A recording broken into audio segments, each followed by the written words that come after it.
రొమ్ము ఎముకను కట్ చేయకుండా ఛాతీ ఎడమవైపు నుండి ఒక రంధ్రం ద్వారా గుండె ఆపరేషన్ చేసే అత్యాధునిక ప్రక్రియ TCRATకి శ్రీకారం చుట్టారు మియాపూర్లోని pulse heart super speciality hospital వైద్యులు.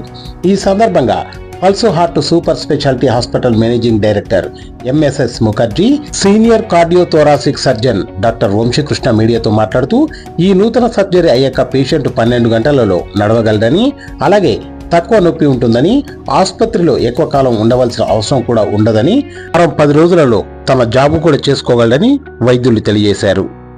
స్వాగతం. పల్సాట్కి మీరు వచ్చి ఇవాళ మా ఇంట్రెస్టింగ్ ఇన్ఫర్మేషన్ ని తీసుకోవడానికి వచ్చినందుకు I really appreciate your coming year. And ఇవాళ పల్సాట్ ఆల్మోస్ట్ స్టార్ట్ చేసి ఒక 1 ఇయర్ పైన అయిపోయింది. మియాపూర్ లో పల్సాట్ సూపర్ స్పెషాలిటీ హాస్పిటల్లో అందరికి తెలిసింది ఏంటంటే హార్ట్ కి సంబంధించిన బాగా అడ్వాన్స్డ్ ప్రొసీజర్స్ అన్ని చేస్తున్నాం. ఇప్పుడు దాకా పల్సాట్ లో కార్డియాలజీ డిపార్ట్మెంట్ అనేది బాగా స్ట్రాంగ్ అనేది అందరికి తెలుసు. ఎక్కడికెక్కడి నుంచో కార్పొరేట్ హాస్పిటల్స్ నుంచి బాగా డిఫికల్ట్ యాంజియోప్లాస్టీస్ అవన్నీ ఇక్కడికే వచ్చి చేయించుకుంటూ ఉంటారు. ఆ విధంగా క్వాలిటీలో మెయింటైన్ చేయడం జరుగుతూ ఉంది. అయితే ఈ పల్సాట్ కార్డియాలజీనే కాకుండా కార్డియోథొరాసిక్ సర్జరీ, దాంతో పాటుగా మల్టీ స్పెషాలిటీ చేద్దామని స్లోగా ట్రై చేసే భాగంగా ఒక 1 ఇయర్ నుంచి కార్డియాక్ సర్జరీస్ చేస్తున్నాం ఇక్కడ. ఈ కార్డియాక్ సర్జరీస్ లో మామూలుగా చేసే కార్డియాక్ సర్జరీస్ అంటే బైపాస్లు కానివ్వండి, వాల్వ్ రీప్లేస్మెంట్స్ కానివ్వండి, ఇవి మాత్రమే కాకుండా ఇప్పుడు కొత్తగా అధునాతనంగా ఏంటంటే మినిమల్ యాక్సెస్ అని, అంటే మనకి చెస్ట్ ఓపెన్ చేయకుండా పక్క నుంచి చిన్న రంధ్రంలో చేయటం, అది మినిమల్ యాక్సెస్ కార్డియాక్ సర్జరీ అంటారు. దాంట్లో మామూలుగా ఏం చేస్తారంటే ఒక రక్తనాళాన్ని అటాచ్ చేయాలంటే అందరూ మినిమల్ యాక్సెస్ ఈజీగా వాడతారు. ఎందుకంటే ఇక్కడ నుంచి మనం తీసి గుండెకి ఒక రక్తనాళాన్ని మాత్రమే అటాచ్ చేయాల్సి ఉంది, అప్పుడు చేస్తారు. గుండెకి 3-4 రక్తనాళాలు ఉంటాయి కదా, ఆ 3-4 రక్తనాళాల్లో ఏదైనా ఒక రక్తనాళానికి యూజువల్ గా బ్లాక్ ఉన్నప్పుడు దానికి స్టెంట్ వేయడానికి అనువుగా లేనప్పుడు మినిమల్ యాక్సెస్ బైపాస్ చేస్తుంటారు. అయితే ఇప్పుడు మన కార్డియాక్ సర్జన్ వంశీ గారు చేసే టెక్నిక్ ఏంటంటే ఒకటి కాదు, అన్నిటికీ ఫుల్ ఫ్లెడ్జ్డ్ గా బైపాస్ అవసరపడిన అన్ని రక్తనాళాలకి బైపాస్ అవసరం పడినా కూడా చిన్న కీ హోల్ నుంచి చేసే విధంగా చేస్తారు. ఎందుకంటే ఆయన చూపిస్తారు మీకు టెక్నికల్ డీటెయిల్స్, ఎందుకు అది కష్టము, ఎందుకు అది చేయటం జరుగుతా ఉంది, ఎందుకు ఇట్లా ప్రెస్ కాన్ఫరెన్స్ పెట్టి చెప్పడానికి జరుగుతా ఉంది అనేది వంశీ గారు ఎక్స్ప్లెయిన్ చేస్తారు. బట్ ముందుగా నేను ఒక్కసారి బ్రీఫ్ గా ఇంట్రడక్షన్ ఏమిస్తున్నానంటే, cardiac procedures almost percutaneous valve replacements కాళ్ళ నుంచి చేసేవి కానివ్వండి, లేకపోతే కాల్సిఫైడ్ ఉండే వాటికి రోటాబ్లేషన్ కానీ, ఆర్బిటల్ ఎథరెక్టమీ కానీ, IVL కానీ చేయటానికి కానీ, లేకపోతే ఇన్వేజివ్ ఇంట్రావాస్కులర్ ఇమేజింగ్ అంటారు, ఐవస్ కానివ్వండి, లేకపోతే OCT కానివ్వండి, ఇలాంటివి చేయటం కానివ్వండి, ప్రపంచంలోనే అధునాతనమైన చికిత్స చేయటంలో పల్సాట్ సూపర్ స్పెషాలిటీ హాస్పిటల్లో ముందున్నాం. కానీ ఇప్పుడు కార్డియాక్ సర్జరీలో మనం ప్రపంచంలోనే కొంతమందే చేసే ఇది చేయటం జరిగింది. అది ఒక్కసారి వంశీ గారి టెక్నికల్ డీటెయిల్స్ అడ్రస్ చేస్తారు. తర్వాత కొంత ప్రశ్నలు సమాధానాలు తర్వాత తీసుకుందాం. వంశీ. మామూలుగా మనం డైలీ బేసిస్ లో చేసే హార్ట్ సర్జరీస్ 2 రకాలు. ఒకటేమో బైపాస్ సర్జరీ, 2 హార్ట్ లోపల ఉండే కవాటాల రిపేర్ కానీ రీప్లేస్మెంట్ కావచ్చు. ఇవి డే టు డే బేసిస్ లో జనరల్ గా జరిగే కార్డియాక్ సర్జరీస్.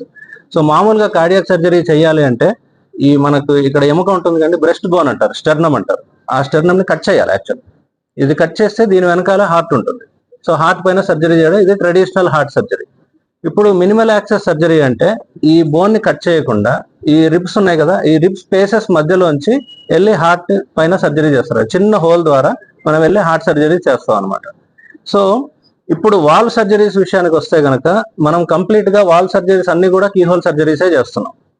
CABG వర్క్ అయితే అంటే బైపాస్ సర్జరీ వర్క్ అయితే కీహోల్ ద్వారా చేయాలి అంటే అన్ని రక్తనాళాలకి బైపాస్ చేయడం అనేది కొద్దిగా ఇబ్బందికరమైన విషయం. సో కొన్ని స్పెషలైజ్డ్ టెక్నిక్స్ ద్వారా మనం అన్ని రక్తనాళాలకు కూడా మనం బైపాస్ సర్జరీ అనేది కీహోల్ ద్వారా చేయడం జరుగుతుంది. ఇది ఫస్ట్ టైం ఇన్ ఇండియా, అంటే ఇండియాలో ఈ టైప్ ఆఫ్ ప్రొసీజర్ చేయడం అనేది మన హాస్పిటల్లోనే ఫస్ట్ టైం. సో మామూలుగా ఈ కీహోల్ ద్వారా బైపాస్ సర్జరీ చేస్తారు, కాకపోతే 1-2 గ్రాఫ్ట్లు మాత్రమే వేయగలుగుతారు. మొత్తం కంప్లీట్ గా అన్ని రక్తనాళాలకు బైపాస్ చేయగలడం అనేది ఈ TCRAT అనే పద్ధతి, టోటల్ కొరోనరీ రీవాస్కులరైజేషన్ బై యాంటీరియర్ థొరకోటమీ అంటారు. అంటే స్టెర్నమ్ కట్ చేయకుండా ఈ స్పేసెస్ ద్వారా వెళ్ళి అన్ని రక్తనాళాలకి మనకి బైపాస్ చేసే ప్రొసీజర్ అనమాట TCRAT అనేది. సో దీనివల్ల మనకు అడ్వాంటేజెస్ ఏంటి, ఇది బైపాస్ సర్జరీకి ఆల్టర్నేటివ్, అంటే ఏ పేషెంట్ కైనా చేయగలిగే ప్రొసీజర్. రెండోది, మనకి స్టెర్నమ్ బోన్ కట్ చేయట్లేదు కాబట్టి పెయిన్ ఉండదు. పేషెంట్ నార్మల్ గా మనకు డోలో టాబ్లెట్ వేసుకుంటే పెయిన్ తగ్గిపోతుంది. సో ఫస్ట్ డే అంటే ఆపరేషన్ అయిన నెక్స్ట్ డే, ఆపరేషన్ అయిన 12 గంటల లోపే పేషెంట్ నడిచి తిరుగుతారు. ఓకేనా. అండ్ 2-3 రోజుల్లో పేషెంట్ డిశ్చార్జ్ చేయడం అనేది జరుగుతుంది. దీనివల్ల రిటర్న్ టు నార్మల్ యాక్టివిటీ. మామూలుగా స్టెర్నాటమీ చేసి ఆపరేషన్ చేయించుకుంటే 1 మంత్ వరకు ఏ పని చేయడానికి అవకాశం ఉండదు. ఇలా ప్రొసీజర్ చేయించుకుంటే కనుక వితిన్ 1 వీక్ 15 days లో మళ్ళీ నార్మల్ రొటీన్ యాక్టివిటీస్, జాబ్కి వెళ్ళడం లాంటివి చేసుకోవచ్చు అనమాట. సో దీనివల్ల ఇన్ఫెక్షన్ రేట్ తక్కువ, హాస్పిటల్ స్టే తక్కువ, పేషెంట్ రికవరీ ఫాస్ట్ గా ఉంటుంది, పెయిన్ ఉండదు. సో పేషెంట్ కి చాలా అడ్వాంటేజెస్. కాకపోతే టెక్నికల్ గా ఇది కొద్దిగా ఛాలెంజింగ్ సర్జరీ. ఎందుకంటే కుడివైపు ఉండే రక్తనాళానికి మనం గ్రాఫ్ట్ అయ్యాలంటే ఎడం పక్క నుంచి ఛాలెంజెస్ ఫేస్ చేయాల్సి వస్తుంది. సో ఇక్కడ మేము కొన్ని స్పెషల్ ఎక్విప్మెంట్ వాడి, సర్జికల్ స్కిల్ యూస్ చేసి మనం మొత్తం అన్ని కొరోనరీ ఆర్టరీస్ కి, అన్ని రక్తనాళాలు, గుండెపై నుండి అన్ని రక్తనాళాలకి బైపాస్ చేయడం అనేది జరుగుతుంది. ఓకే. సో ఈ టెక్నిక్ టీక్రాట్ అనేది మనం ఇండియాలోనే ఈ హాస్పిటల్లో, పల్స్ హాస్పిటల్లో మనం ఫస్ట్ టైం చేయడం అనేది జరుగుతుంది. ఒక చిన్న విషయం చూపిస్తాను. అసలు ఎందుకు రక్తనాళాలు ఏంటి, ఎందుకు అనేది మీకు చూపిస్తే మీకు కొంచెం అర్థం. ఇప్పుడు ఇక్కడ ఉంది కదా, ఇక్కడ ఉండే రక్తనాళాన్ని ఎల్ఏడి అంటారు, ఇక్కడ ఉండే రక్తనాళం ఎల్ఏడి అంటారు, ఇది ఎల్సిఎక్స్ అంటారు, ఇటు సైడ్ ఉండేది ఆర్సిఏ అంటారు. ఇట్లా 3 రక్తనాళాలు. ఇప్పుడు మనం ఇక్కడ నుంచి మనం ఎంటర్ అవుతున్నప్పుడు ఎల్ఏడికి చేయడం తేలికే, బట్ ఆర్సిఐ చేయాలనుకోండి, ఇది ఇక్కడ నుంచి ఇక్కడికి వస్తుంది, ఇక్కడ వేయాలి గ్రాఫ్. సో ఇప్పుడు పైన ఇది పెట్టేసాం అనుకోండి, ఇప్పుడు ఎక్కడి నుంచి వేయాలో చూడండి. ఇక్కడ ఒకటి వేస్తాం, ఇది ఓకే, ఇక్కడ ఒకటి వేయాలి, ఇక్కడ ఒకటి. అంటే దీనికి 3 హోల్స్ పెట్టకుండా ఒకటే హోల్ ద్వారా ఎలా చేయాలి అనేది కష్టం. అది చేయడం సాధ్యం కాదు. దానికి స్పెషల్ టెక్నిక్ ఉపయోగించి చేయడం జరుగుతుంది. ఇప్పుడు ఈ కిందకి కూడా పోవాలి, ఇటు కిందకి కూడా పోవాలి, ఇట్లా కూడా రావాలి.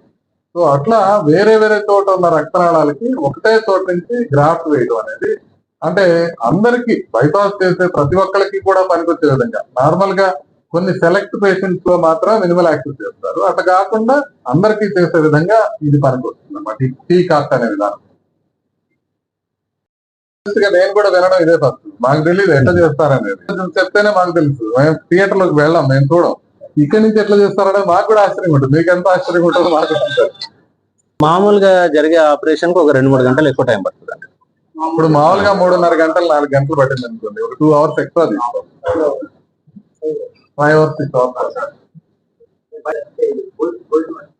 పోయడమే కాదు. ఇప్పుడు మెయిన్ థింగ్ ఏంటంటే, అసలు బైపాస్ చేయడానికి ఎందుకు కష్టం అంటే, ఈ మధ్యలో బోన్ ఉంటుంది, ఇది బ్రెస్ట్ బోన్. ఈ బ్రెస్ట్ బోన్ మనం కట్ చేసి దీన్ని వైర్లు పెట్టి కుట్టేస్తారు. సో బ్రెస్ట్ బోన్ కట్ చేసి వైర్లు పెట్టి కుట్టేటప్పటికి అందువల్ల చాలా రోజులు ఇక్కడ పట్టుకున్నట్టు ఉంటుంది టెస్ట్ కి. అట్లా కాకుండా మనం ఎప్పుడైతే ఇక్కడి నుంచి చేస్తామో, ఒక చిన్న ఇంటర్కాస్టల్ స్పేస్ అంటారు ఇక్కడి నుంచి చేసినప్పుడు ఈ కండ మధ్యలో, అంటే బోన్ కట్ చేయాలి, బోన్ కట్ చేయకుండా వెళ్ళేటప్పటికి జస్ట్ టిష్యూ హీల్ అవడం కాబట్టి క్విక్ గా హీల్ అయిపోతుంది. సో అందుకని వీళ్ళు గాలి పీల్చుకోవడం తొందరగా పీల్చుకోగలుగుతారు. బైపాస్ చేసిన తర్వాత మెయిన్ ఎక్సర్సైజ్ ఏం చేస్తారంటే రెస్పిరేటరీ ఎక్సర్సైజ్, బ్రీతింగ్ ఎక్సర్సైజ్ చేస్తారు, గట్టిగా గాలి పీల్చుతారు. ఆ గాలి పీల్చడానికి పేషెంట్ కి ఎంత కష్టంగా ఉంటుందంటే, బోన్ కట్ అయి ఉంటుంది కాబట్టి పేషెంట్ కి కష్టం. అలా కష్టంగా ఉండడం వల్ల తొందరగా రికవర్ కాదు. ఇట్లా ఎప్పుడైతే ఉందో, బాగా గాలి పీల్చుకోవడానికి కానివ్వండి, తొందరగా లేచి నడవడానికి కానివ్వండి, ఇట్లాంటివి ఉంటాయి.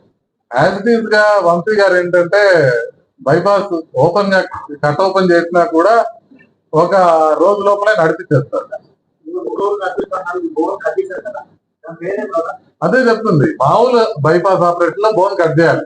ఇప్పుడు డాక్టర్ గారు చెప్పిన టీకాస్ట్ విధానంలో బోన్ కట్ చేసే అవసరం లేదు, 0. అసలు బోన్ ఎక్కడ కట్ చేయమండి, ఆ ఎముకల మధ్యలోంచి వెళ్ళి మనం సర్జరీ చేస్తాం. ఈ రిబ్స్ ఇలా పైకి మూవ్ అవుతాయి, దీన్ని సపరేట్ చేసుకొని ఇక్కడి నుంచి వెళ్ళి చేస్తాం. మొత్తం ఈ మధ్యలోంచే లెఫ్ట్ సైడ్. నేను లాస్ట్ ఫైనల్ స్టేజ్ లోనే వచ్చాను. 3 months బంద్ అయిపోయింది. 21st ఈ మంత్ ఏప్రిల్ హార్ట్ దగ్గర ఏదో చిన్న మచ్చ కనిపిస్తుంది అని ఇక్కడికి రాశాను. అది రాసినాక కూడా 3 months తర్వాత వచ్చాను నేను ఇక్కడికి. ఎమ్మటే కూడా ఫస్ట్ ఆఫ్ ఆల్ హాస్పిటల్ అంటే ఫీడ్ ఎక్కువ. నాకు పాప 33 years తర్వాత ఫస్ట్ టైం హాస్పిటల్. మధ్యలో ఎప్పుడు హాస్పిటల్కి వెళ్ళలేదు. ఒక వారం రోజుల ముందు బైపాస్ చేసుకునే వాళ్ళగా ఉన్నారు ఇక్కడ. అంతా మీ చదువు సార్. సార్ వాళ్ళు చెప్పింది అసలు బాగా చూస్తారు. ఇంట్లో కూడా మన అంత బాగా చూడరేమో నాకు అనుమానం వచ్చింది. ఇంత బాగా ప్రతి నిమిషం అబ్జర్వేషన్ చేస్తూ ఉంటారు. నాకు ఆపరేషన్ అయినప్పటి నుంచి ఈ రోజు వరకు నాకు ఏం ప్రాబ్లం లేదు. నేను హాయిగా ఉన్నాను. వార్డులో ఉండే పిల్లలందరూ కూడా ఎంతో ఆత్మీయత చూస్తారు. సొంత తండ్రి చూసుకుంటారు. ఐఎమ్ వెరీ హ్యాపీ ఉన్నాను నేను. బైపాస్ సర్జరీ అయింది మొన్న మండే. చాలా బాగా అయింది, బాగా చేశారు. నాకేం ప్రాబ్లం లేదు. ఇప్పుడు ఈ రోజు డిశ్చార్జ్ అవుతున్నాను. ఇంకా నేను 10 మందికి చెప్తాను. నేను మా వాళ్ళకి ఇక్కడ ఆపరేషన్ రమ్మని నేను చెప్తాను.